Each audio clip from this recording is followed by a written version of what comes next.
BMW E39 almağa dəyərmi? Gəlin bu avtomobili xırdaca şərh eləyək. Bazar qiymətindən danışsaq, yaxşısı, yəni sağlamı 13-15 min manat civarındadır. Avtomobil üzərində gələn ən dözümlü 2 mühərrik seriyası var. M54 benzin, M57 dizel mühərriklər. Bunlar kifayət qədər dözümlüdür. Sürətlər qutusundan danışsaq, 2000-ci ilə qədər olan E39 üzərində sürətlər qutusu General Motors tərəfindən istehsal olunurdu. Bir o qədər dözümlü sayılmır, lakin son illərdə istehsal olunan E39'ların sürətlər qutusu ZF istehsal edir, yəni kifayət qədər dözümlüdür.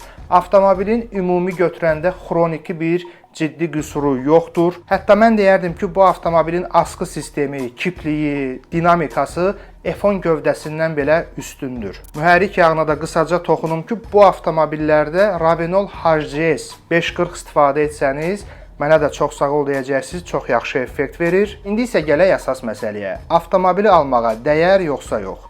Əgər sizin uşaqlıqdan arzunuz olubsa, sevdanız olubsa, bu avtomobil yuxularınıza giribsə, avtomobili alın.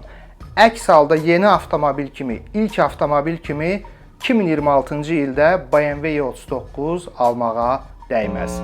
İnciməyin məndən.